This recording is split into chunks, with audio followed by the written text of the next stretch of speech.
Hello दोस्तों, स्वागत है आपका एक बार फिर से हमारे चैनल पे। और आज हमारी कहानी का शीर्षक है मर्यादा। बाबूजी जैसे ही जूता पहनकर बाहर जाने को तैयार हुए, तपाक से बहू सीमा हाँफते हुए आई और हाथ में थैला थमाते हुए बोली, आप बाहर जा रहे हैं, लौटते समय हरी सब्जियां ले आइए। पर बहू, पैसे तो लिए नहीं। तो क्या हुआ?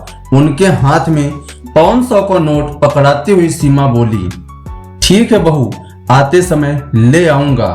बाबूजी चले गए और उनके जाने के बाद सीमा के चेहरे पर कुटिल मुस्कान छा जाती है। बड़बड़ाते हुए रसोई में जब देखो तब कहते हैं पैसा नहीं है, पेंशन को अपने अंटी में दवाई रखेंगे क्या? आते हैं ना, अपना 500 वसूल लूंगी।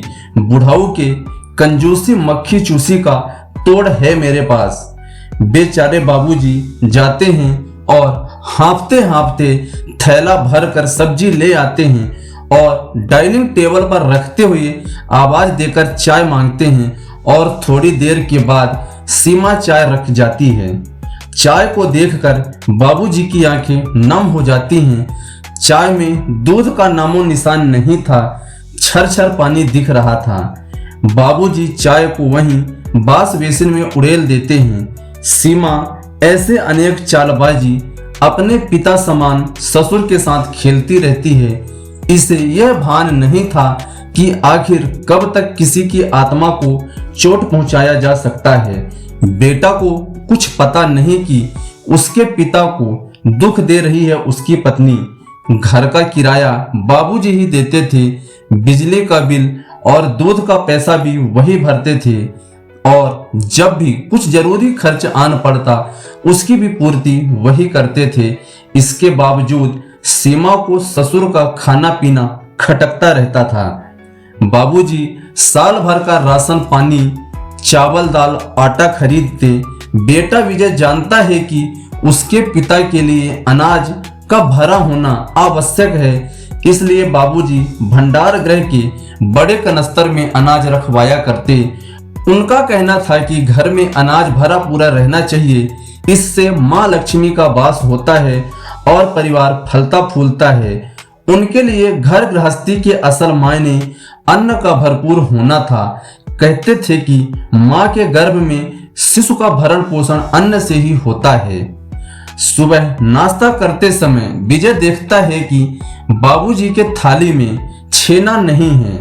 सीमा छेना देना भूल जाती हो, पत्नी को आवाज देके कहता है। सीमा किचन से ही आवाज लगाती है, दूध वाले को इस महीने का पैसा नहीं दिया है, इसलिए 1 लीटर दूध ही आ रहा है, उसमें चाय बनाऊं कि छेना फाड़ूं। विजय को काटो तो खून नहीं, अब किस मुंह से पूछे कि इस महीने दूध का पैसा क्यों नहीं दिया। जानता था कि उसके पिता ताउम्र अपने स्वास्थ्य पर कितना ध्यान देते हैं। किसी दिन माँ से खाना देने में कोताही होती तो आसमान सर पर उठा लिया करते थे। आज वही बाप बेबस होकर रोटी चबा रहा है। दूसरे दिन से विजय खुद दूध लेता हुआ घर आता और बाबूजी के खाने पीने पर ध्यान रखने लगता है। सीमा यह सब देखकर मन ही मन कुढ़ती है। एक दिन जली भुनी बोल ही पड़ी कि सारी कमाई बाबूजी पर ही लुटा दोगे क्या? रोज रोज का यही राग सुन विजय बोल पड़ा, बाबूजी के 1 पाव दूध में 1 पाव पानी मिलाकर देते हुए तुम्हें शर्म नहीं आती? हद तो तब हो गई जब उनको छेना देने में भी तुम्हें नानी याद आती है।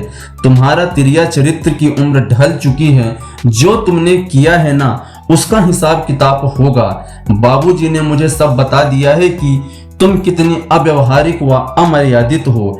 दूध का पैसा बाबूजी देते हैं, बिजली का बिल और घर का किराया भी वही देते हैं, तब भी तुम अपने वृद्ध ससुर से सब्जी लाने को बोलती हो और घर के नौकरों को दूसरे कामों में उलझा देती हो।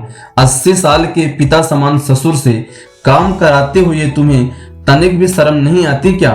अतिशय दुख देने के चक्कर में भूल गई कि तुम उनके बेटे की पत्नी हो। सीमा शर्मसार होकर अपने पति और ससुर से माफी मांगती है। अगर बेटा ठीक हो तो बहुओं की औकात नहीं जो उनके माता पिता का आदर ना करें। नालायक बहू के कारण नहीं, नालायक बेटों के कारण आज बड़े बड़े शहरों में वृद्धाश्रम का चलन बढ़ता जा रहा है। छोटे छोटे गांव कस्बों में भी अपने भोजन की व्यवस्था के लिए माँ बाप को अपने बच्चों के ऊपर पंचायती बिठानी पड़ रही है। तो दोस्तों, ये थी हमारी कहानी। यदि आपको कहानी अच्छी लगे हो तो वीडियो को लाइक करें तथा वीडियो को शेयर करें और ऐसी ही स्टोरीज के लिए हमारे चैनल को सब्सक्राइब जरूर करें। आपका धन्यवाद।